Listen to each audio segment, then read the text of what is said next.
খেলার 1 ঘন্টা আগে থেকে আর্জেন্টিনা দলকে ড্রেসিং রুমে জিম্মি করে রাখা হয়।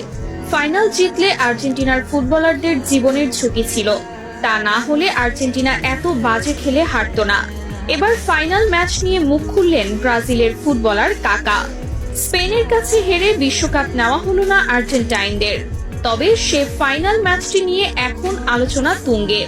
সম্প্রতি মেসির একটি ভিডিও ভাইরাল হওয়ার পর আলোচনার কেন্দ্রবিন্দুতে ফিফা, যেখানে মেসি বলছেন, এতক্ষণ যা হয়েছে সব ভুলে যাও, আমাদের শান্ত থাকতে হবে। আর ড্রেসিং রুমে এমন কথা বলা নিয়েই এখন সবাই ফিফার দিকে আঙুল তুলছেন। এবার কাকা প্রশ্ন তুলে বলেন, ড্রেসিং রুমে তারা হয়তো বন্দী ছিল বা তাদের জীবন নাশের হুমকি ছিল, তা না হলে একটা দল এভাবে হারে না। ইচ্ছে করে হারতে গিয়েই তারা বাজে খেলেছে, তা না হলে খেলা হতো সমানে সমান। আর্জেন্টিনা আগে থেকেই জানতো তারা আজ হারছে। এই ফাইনাল ম্যাচের জন্য আন্তর্জাতিক মহল থেকে তদন্ত করা হোক, তা না হলে আসল রহস্য বের হবে না।